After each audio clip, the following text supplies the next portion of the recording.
Thank you, Alan. Officer Kerrick, on September 13th of 2013, what time did you go to work? I arrived at roll call at 8:15 p.m. And what were your shift hours? 8:15 p.m. to 6:30 a.m. the following day. How much sleep did you get the night before? Approximately 7 hours. Did you work any overtime the night before? The night before, yes. Around that first.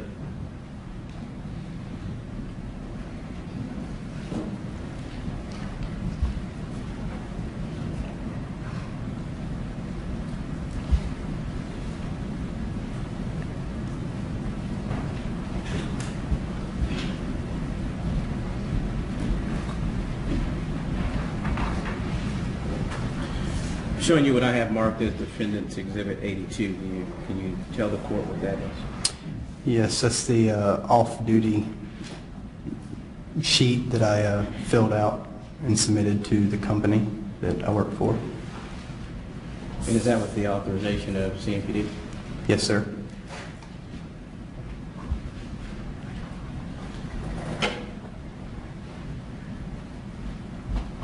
Move Defenses 82 and evidence, right?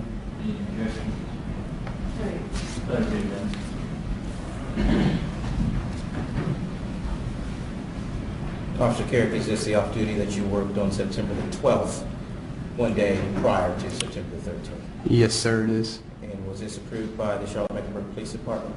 Yes, sir.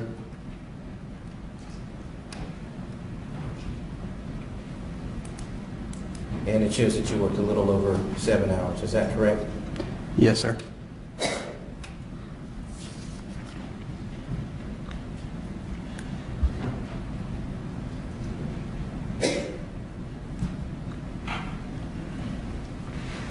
Do you believe it's important to be arrested prior to beginning a shift? Yes, sir. Why that? So you can do your duties fully functional. Do you drink any alcohol before your shift? No, sir. Take any drugs before your shift? No, sir. Tell the jury what roll call is. Roll call is a room that you go into, like a conference room, where a sergeant comes in and accounts for all the officers that's supposed to be there for the day, make sure everyone's there and accounted for, and goes over problem areas in the division, any strings of robberies, home break-ins, anything they had throughout the day or any other shift. Did you attend roll call? Yes, sir, I did. And was there anything in particular that your sergeant told you to look out for at roll call? No, sir. And that night you were with Officer Little, correct? In roll call? Not in roll call, later on that night. Yes, sir. How long has Officer Little been with CMPD? 13 or 14 years at the time. And how about Officer Neal? Did you know Officer Neal? Yes, I knew Officer Neal. He had been there 8 or 9 years. And all three of you are in the Hickory Grove Division, is that correct? Yes, sir, that's correct. Where did you begin your patrol? That night, Yes. in the Hickory Grove Division, Response Area 2, What number car were you driving? 028 And what was your call sign? 12-16-3. The 3 stands for third shift. And was that your call sign that night? Yes, sir, it was. And tell the jury what is a call sign. A call sign is a number designated to each officer that is for communications, to talk to dispatch and to talk to each officer. They'll have a call sign. The 12 stands for, the first 12 stands for the Hickory Grove Division. So if you're 12, 12, and 16, the 12 would be for Hickory Grove Division. The next 12 would be for your response area, which mine was the 2, so it would have been 12. If it was a 3, it would have been 12, 13, and then whatever the next number is. And if you'll have 3 or 4 officers working in a night, say in the response area 2, then they might be 12, 12, 13, or 12, 12, 14, and so forth and so on. And you utilize those when you get calls for service, is that right? Yes, sir. And tell the jury, what is a priority 1 call for service? A priority one call for service is the highest priority call that CMPD can answer. It means get there quick. It's a crime in progress or a very bad accident, something really bad's happened, and you need to get there as quick as you can. During the early morning hours of September the 14th, 2013, did you receive a priority one call for service from CMPD dispatch? Yes, sir, I did, at my request. And can you describe the nature of the call to the jury? It was a priority one B&E, And what is being, breaking and entering what's with. your knowledge, is that a felony or a misdemeanor? It's a felony call for service, a priority one breaking Hold on, and. there was an objection. Oh, sorry. Go ahead, ask your question. What is a priority one? Oh, excuse me, to your knowledge, is a breaking and entering a felony or a misdemeanor? It is a felony if the house is occupied. And so I take it to mean that it's a misdemeanor if it's not. I'm going to take that. It's not correct. Ladies and gentlemen, that's more a legal question, and we don't let witnesses testify to matters of law. What was the nature of the call? It was a priority one breaking and entering call for service, and the complainant was at home at the time. And where was the call? It was in the Bradfield Farms neighborhood off of Reedy Creek Road. And had you patrolled that area before? Yes, sir, I have. And had you patrolled, have you been in any other response area other than Hickory Grove since you've been a police officer? Yes, sir.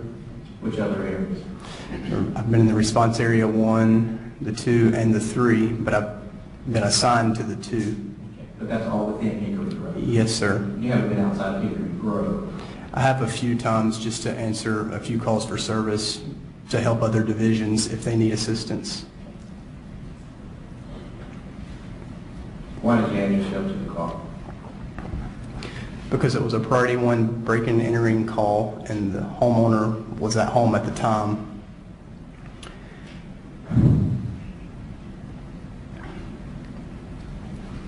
And the call reported that someone was attempting to get in the house, either had kicked their way through the door or was in the house at the time.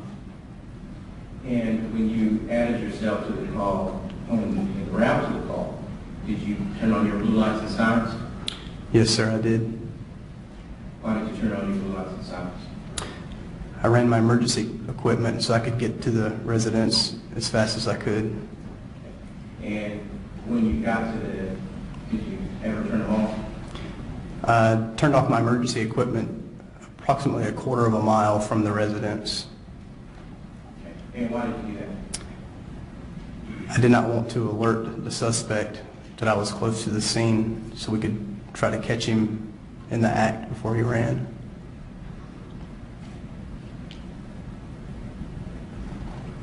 And did you have is that automatic, does that activate your DMVR as well?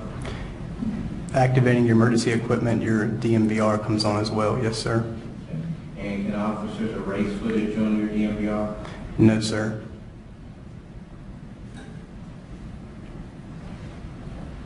And at some point you turned off your DMVR? Yes, sir, I turned off my DMVR at the same time I shut down my emergency equipment. And why did you do that?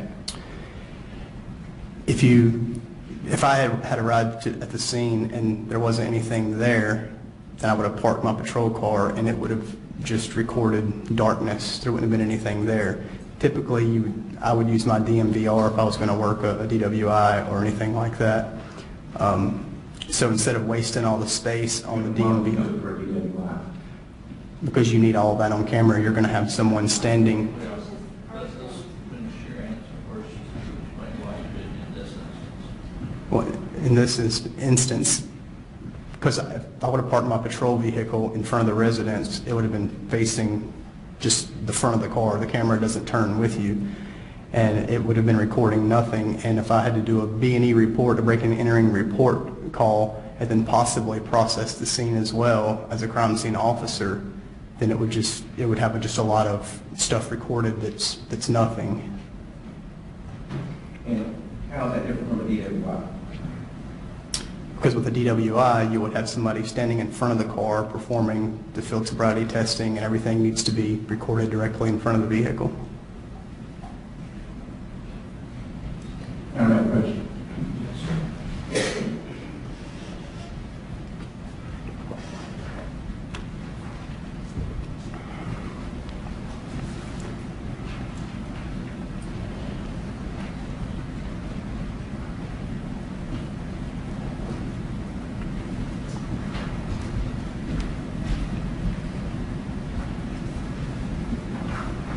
Mr. Kerrick, I'm showing you what I have listed as Defendant's Exhibit 83. Can you tell the jury what that is?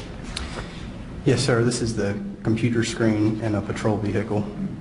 And would this be a computer screen that you were looking at en route to the suspected break-in and entering or burglary? Yes, sir. This, I don't believe, is exactly my computer screen. I'm not sure, but this would be what it would look like. Yes, Is sir. your call screen on there, or call sign on there? Yes, sir.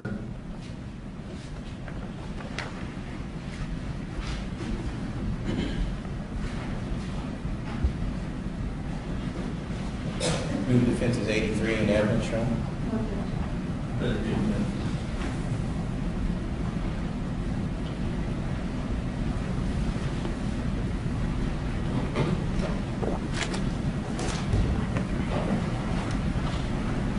Officer Kerrick, can you tell the jury where approximately your call sign is?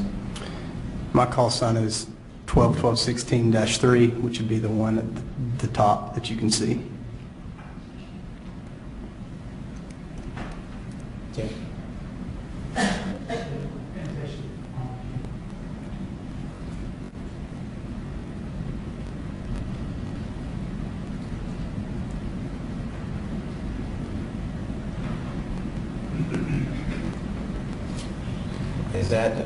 That's your call sign? Yes, sir, above that line.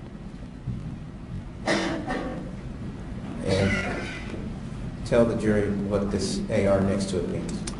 The AR means arrived, when I arrived on scene. And tell the jury what that is. That's 2:46 a.m., And what was that? So what does that signify? the time that I arrived on scene. And what are these numbers underneath it?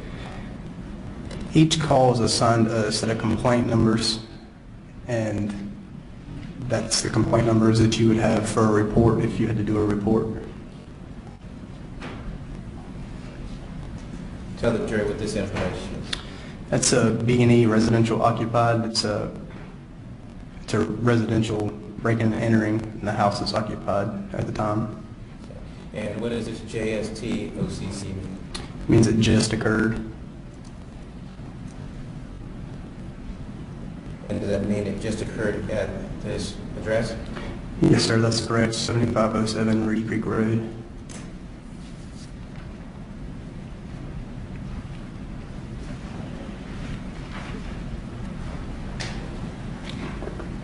Prior to arriving at the scene, did you get a description from dispatch of the suspect? Yes, sir, I did. And what was that description?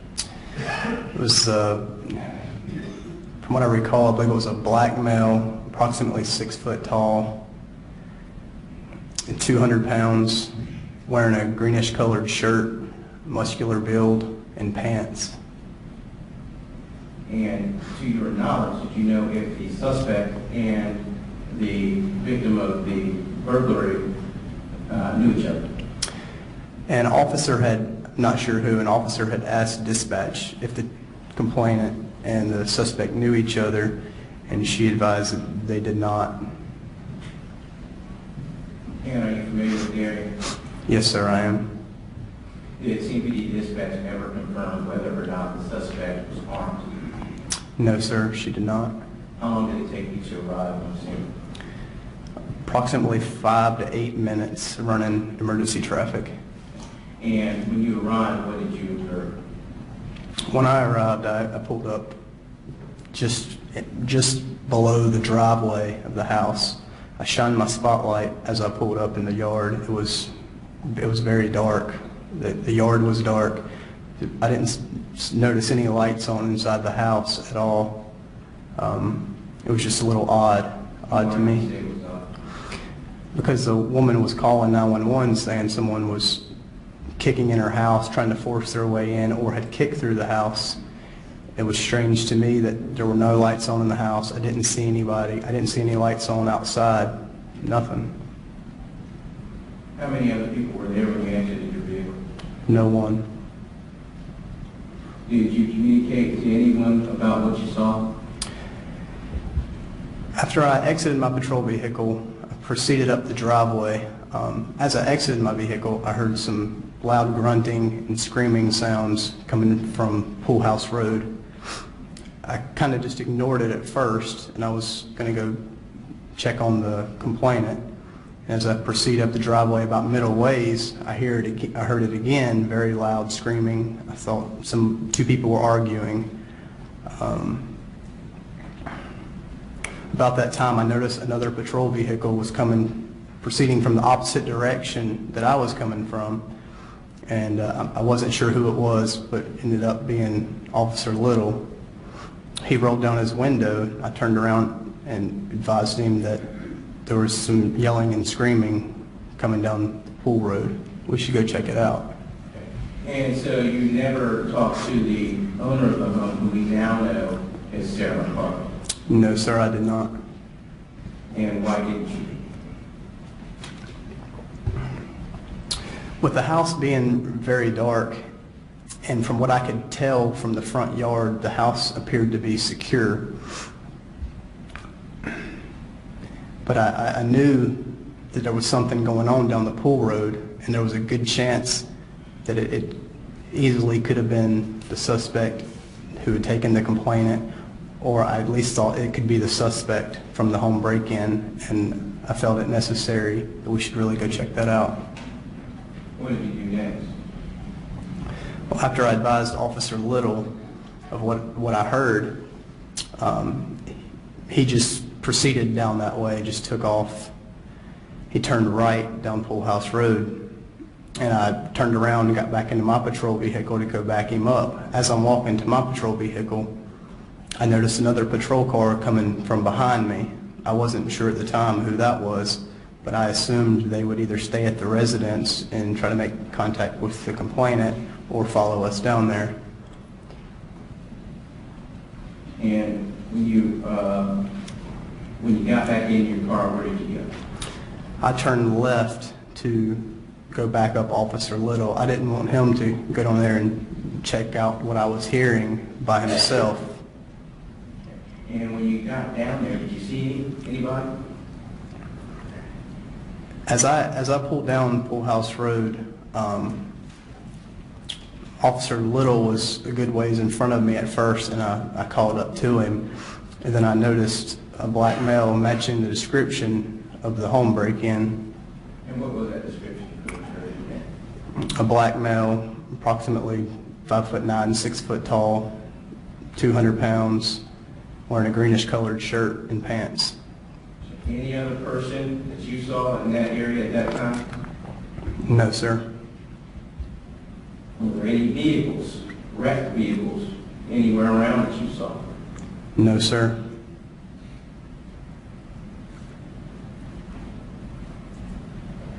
So at the time, the only people that you knew were on the scene was yourself, Officer Little, and the suspect? Yes, sir.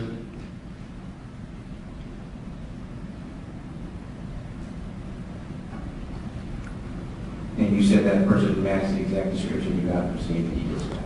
Yes, sir, he did. Had CMPD dispatch confirmed to you at this point whether or not the suspect was armed? No, sir. We had no idea if he was armed or not.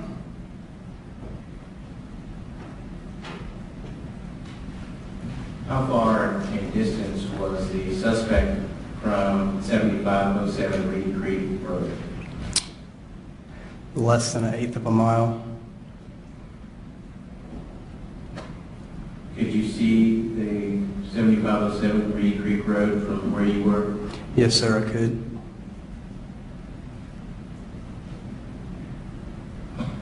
where you were down Reedy Creek Pool Road? Were there any residential homes, No, sir. any businesses, No, sir. any gas stations? No, sir. Do you remember any signages around the area? There's a sign at the front of the neighborhood. It's posted, no trespassing between, I'm not sure the hours, 10 or 11 p.m. to 5 or 6 a.m.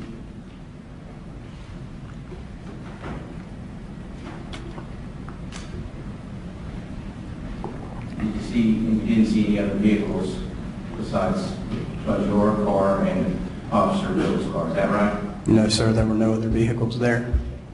Did you believe that this suspect was the same suspect that was the suspect in the burglary up at 7507 Reedy Creek? Yes, sir, I absolutely did. Why did you believe that?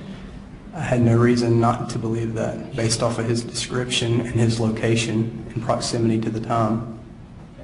And at that time you got out of your car, Yes, sir. and what did you see?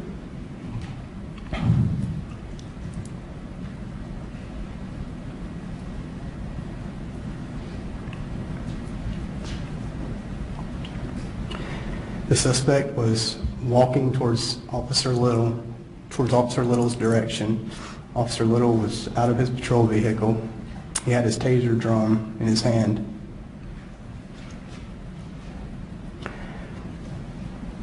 The suspect just continued.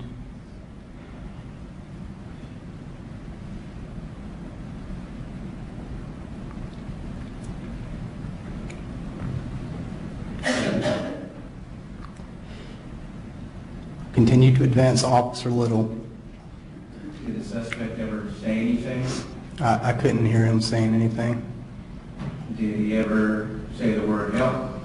No, sir. Did he ever say the word, I've been in the phrase, I've been in an accident? No, sir. Did he ever put his hands up like this and surrender? No, sir. Did you ever hear the suspect say anything directly to you that night? No, sir. Did you ever see the suspect put his hands to his eyes like he couldn't see who you were? No, sir. Got an approach.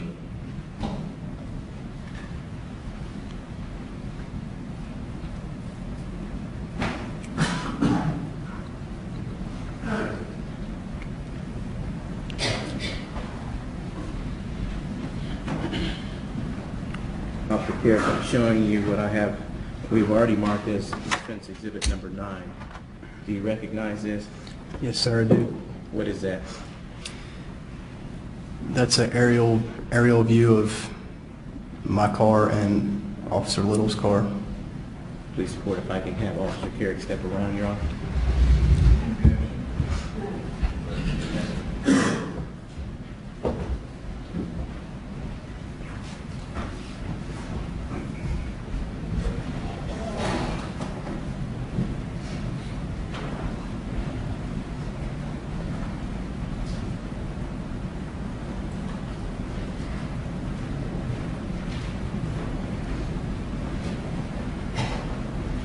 Officer Kerrick, now tell me, where did you begin when you arrived in the Bradville Farm neighborhood?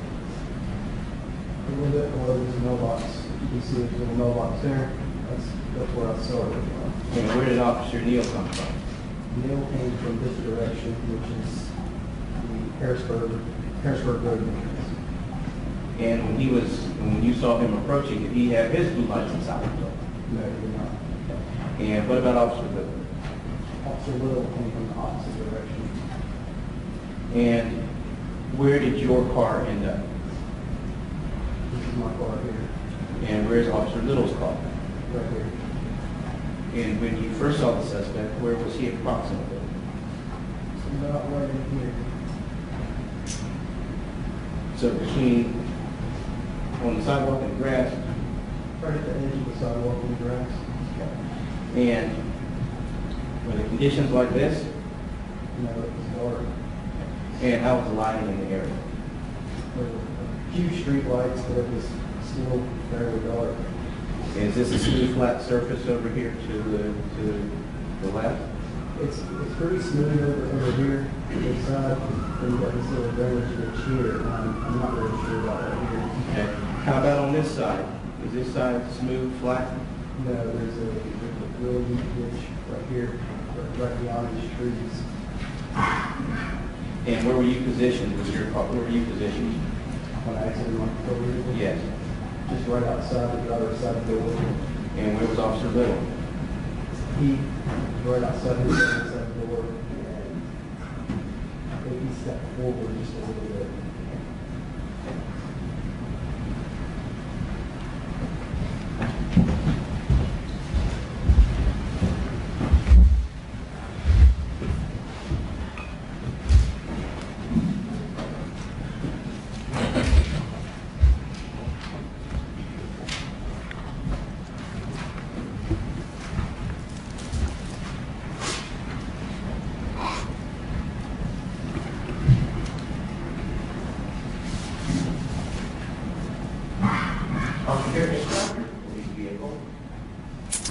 It's a white Crown Victoria with the word Charlotte Mecklenburg Police written on the right side, the left side. There's the word police written on the front bumper of the car, or the front grille of the car, I'm sorry, and also on the back of the car, the trunk, with a light bar on top. And to your knowledge, they left at night? Yes, sir, they do.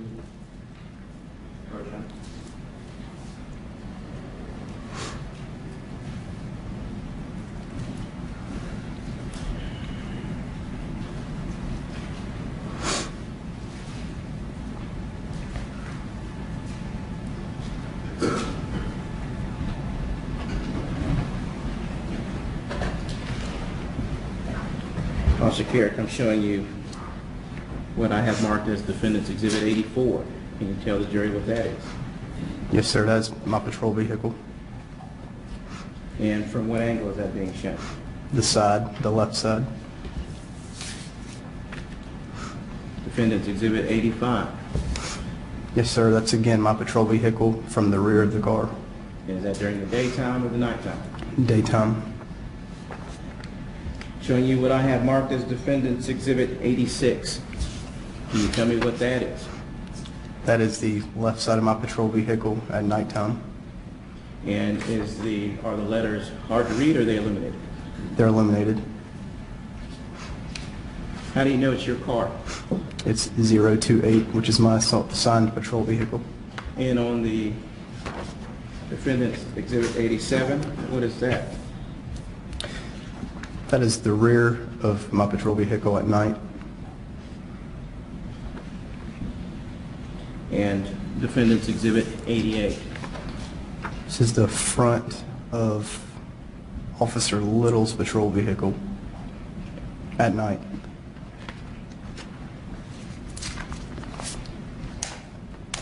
Is this how your police car looks during the day and during nighttime hours? Yes, sir.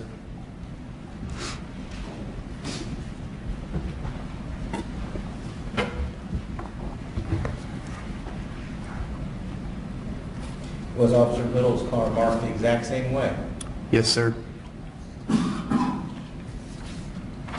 Move 84 and through 88 into evidence, Your Honor. Officer Kerrick, is this your police car, car 028? Yes, sir, that's correct. And what is that emblem on the side of the car? That's the hornet's nest, the badge. And what does it say on the side of the door? Charlotte Mecklenburg Police.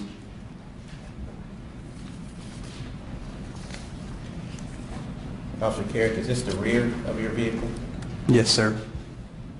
And what does that say on the back?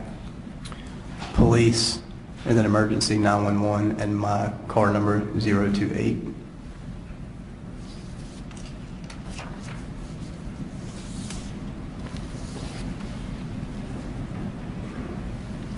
Officer Kerrick, Defendant's 86, what is that? That is the left side of my patrol vehicle and it also says Charlotte Mecklenburg Police on the side and 028. And is the decal illuminated? Yes, sir, it is. Is it always illuminated at night? If there's a little light on it, yes. And can you turn it on and off, or does it just illuminate? It just illuminates. Officer Kerrick, can you tell me what defendant's 87 is? That's the back of my patrol vehicle at night, the rear of the car. And what does it say on the back? Police.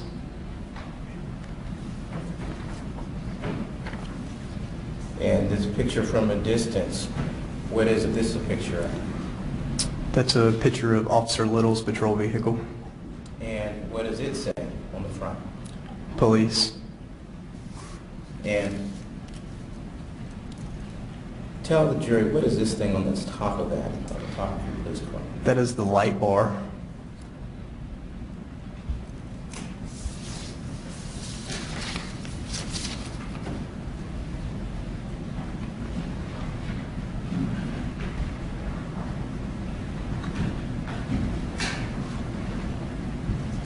Tell the jury what are wigwags. Wigwags are like a caution light on the back of the light bar that will flash if you don't want to have your blue lights on. If there's a car that's broke down on the side of the road, somebody wants to change a tire, and you just want to put your wigwags on, you can just use them as caution lights. And were you wearing a Class B uniform? Yes, sir, I was. Tell the jury what a Class B uniform is. A Class B uniform is a short-sleeved uniform, blue with pants and the boots, and it's got a Charlotte Mecklenburg Police patch on each side that says to say police, and that consists of your badge as well. And is that a side badge? They will if light hits them.